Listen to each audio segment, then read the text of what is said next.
Aquí tienes una historia que quizás nunca hayas escuchado con esta profundidad. Olvida los libros de historia polvorientos por un momento. Vamos a meternos en la piel, en la mente y sobre todo en la insaciable ambición del hombre que inventó lo que hoy entendemos por especulación inmobiliaria y poder absoluto. Esto es la vida de Marco Licinio Craso. Dicen que la historia la escriben los vencedores, pero a veces, solo a veces, la recuerdan mejor aquellos que perdieron de la forma más espectacular posible. Imagínate por un momento el desierto de Siria. Hace calor, un calor seco que te agrieta los labios. Estamos en el año 53 a.C. Hay un hombre arrodillado en la arena. Ya no es joven, tiene 60 años, que para esa época es ser un anciano venerable. Pero este no es un anciano cualquiera. Es el hombre que posee, literalmente, una gran parte de Roma. La leyenda, esa mezcla de chisme y realidad que nos llega desde la antigüedad, cuenta que sus captores, los partos, sabían exactamente quién era él. Sabían que su vida se había regido por un único y devorador principio, el oro. Así que decidieron darle una última lección. Cuentan que fundieron oro hasta que se volvió un líquido brillante y letal, y se lo vertieron por la garganta mientras le decían: «Sáciate de ese metal del que tan hambriento has estado toda tu vida». ¿Fue verdad? Probablemente no. Probablemente murió en una escaramuza sucia y confusa. Pero que esa historia del oro fundido haya sobrevivido 2000 años nos dice algo muy importante. Nos dice que el mundo veía a Marco Licinio Craso no como un político, ni como un general, sino como la encarnación humana de la codicia. Pero, ¿cómo llegó hasta ahí? ¿Cómo se convierte alguien en el hombre más rico de la historia, ajustando la inflación a niveles que harían que los magnates tecnológicos de hoy parezcan dueños de un kiosco de barrio? Para entender a Craso, tienes que entender el miedo. Craso creció viendo cómo su mundo se desmoronaba. Roma no era esa ciudad de mármol blanco y paz que vemos en las películas. Era un matadero. Durante su juventud hubo una guerra civil brutal. Su padre y su hermano fueron asesinados por la facción rival.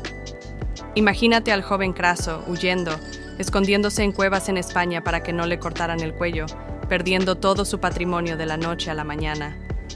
Ahí, en esa oscuridad, nació una idea, una obsesión. Craso entendió que la seguridad no te la da la ley, ni los dioses, ni la justicia. La seguridad te la da el dinero. Si tienes suficiente dinero, puedes comprar un ejército. Si tienes un ejército, nadie te toca. Cuando el dictador Sila ganó la guerra civil y tomó el control de Roma, Craso vio su oportunidad. Y aquí es donde la historia se pone oscura de verdad. Sila inventó algo llamado las proscripciones. Básicamente era una lista de enemigos públicos. Si tu nombre estaba en esa lista, cualquiera podía matarte legalmente y, lo más importante, tus propiedades eran confiscadas y subastadas. Craso no vio una tragedia humana, vio el negocio del siglo. Se paseaba por las subastas de los bienes de los hombres asesinados y compraba mansiones, tierras y villas por precios ridículos, precios de remate, porque nadie más se atrevía a pujar. Se dice que incluso llegó a incluir nombres de gente inocente en la lista de muerte solo porque le gustaba su casa. Piénsalo un segundo. Imagina la frialdad necesaria para mirar a un hombre a los ojos, saber que va a morir por tu culpa y estar pensando únicamente en cómo vas a redecorar su salón. Así empezó a amasar su fortuna, con sangre. Pero su gran invento, lo que realmente lo catapultó a la estratosfera financiera, fue algo mucho más ingenioso y retorcido. Roma era una trampa mortal de madera y aceite. Los incendios eran constantes. No había bomberos públicos. Si tu casa se quemaba, mala suerte. Lo perdías todo. Craso, con esa mente de tiburón que tenía, creó su propia brigada de bomberos privada. 500 arquitectos y esclavos albañiles expertos. El esquema funcionaba así. Se declaraba un incendio en un bloque de apartamentos. La gente gritaba, sacaba sus muebles a la calle, el pánico total. Entonces aparecía Craso o uno de sus agentes, tranquilo, inmaculado. Se acercaba al dueño del edificio, que estaba viendo cómo su vida se convertía en cenizas, y le hacía una oferta. le ofrecía comprar el edificio en llamas. Claro, la oferta era un insulto, un precio bajísimo, pero el dueño tenía dos opciones. O lo vendía por esa miseria y salvaba algo, o se quedaba con un montón de cenizas que no valían nada. Si el dueño aceptaba y firmaba ahí mismo, en medio del humo, Craso chasqueaba los dedos y sus 500 bomberos entraban en acción, apagaban el fuego, salvaban la estructura y la reparaban. Luego, Craso alquilaba los apartamentos a los mismos inquilinos a precios inflados.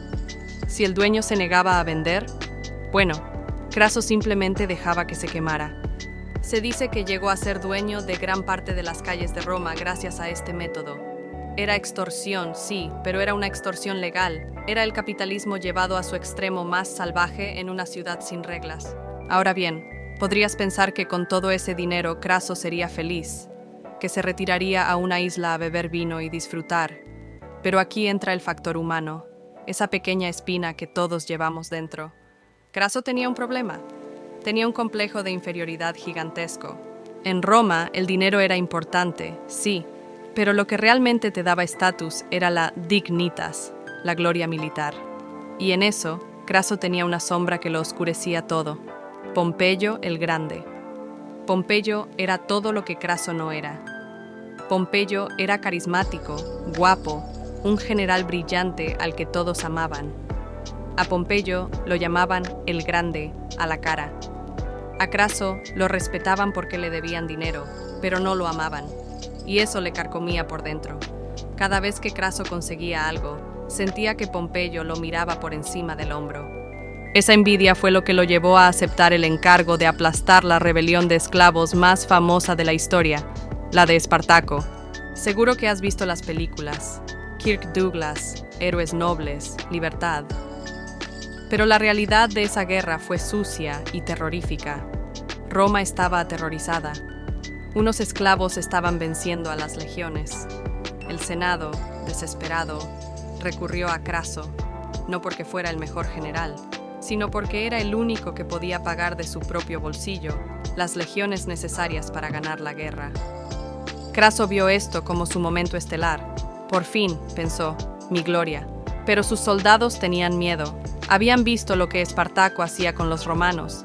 Y aquí es donde Craso nos muestra otra faceta de su personalidad, la crueldad calculadora. Para quitarles el miedo al enemigo, Craso decidió que tenían que tenerle más miedo a él. Revivió un castigo antiguo y brutal, la decimatio, la diezmación. Imagina la escena. Reúne a una legión que había huido en batalla. Los hace formar filas, separa a los hombres en grupos de 10. Echan a suertes quién va a morir.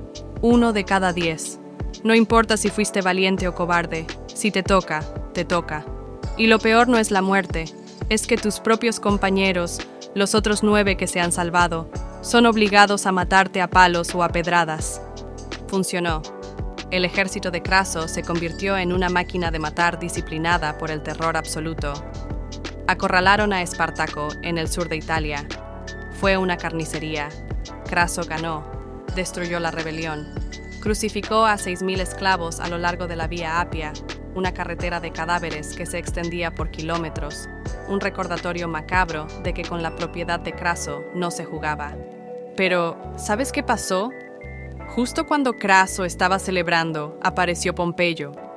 Pompeyo venía de España, se encontró con unos cuantos esclavos fugitivos que quedaban por ahí, los mató y envió una carta al Senado diciendo: Craso ha vencido a los esclavos, pero yo he extirpado la raíz de la guerra. Y Roma le dio el triunfo a Pompeyo. A Craso le dieron una ovación menor.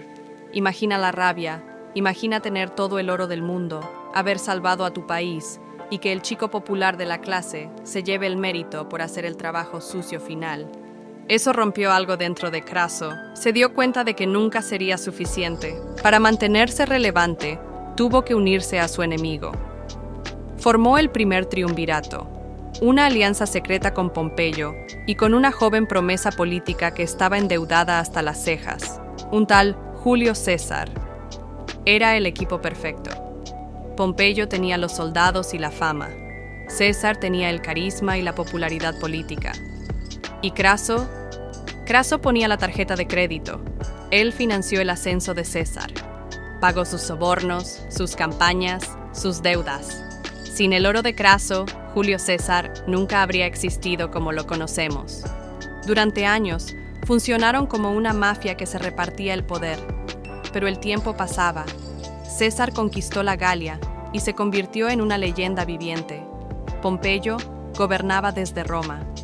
Y Craso, ya rozando la vejez, se sentía cada vez más pequeño en esa mesa de tres patas. Sentía que su legado se estaba borrando. El hombre rico. Eso es todo lo que dirían en su tumba. El banquero. Él quería ser Alejandro Magno, y esa ambición tardía, esa crisis de los 60 años, fue lo que lo llevó a su perdición.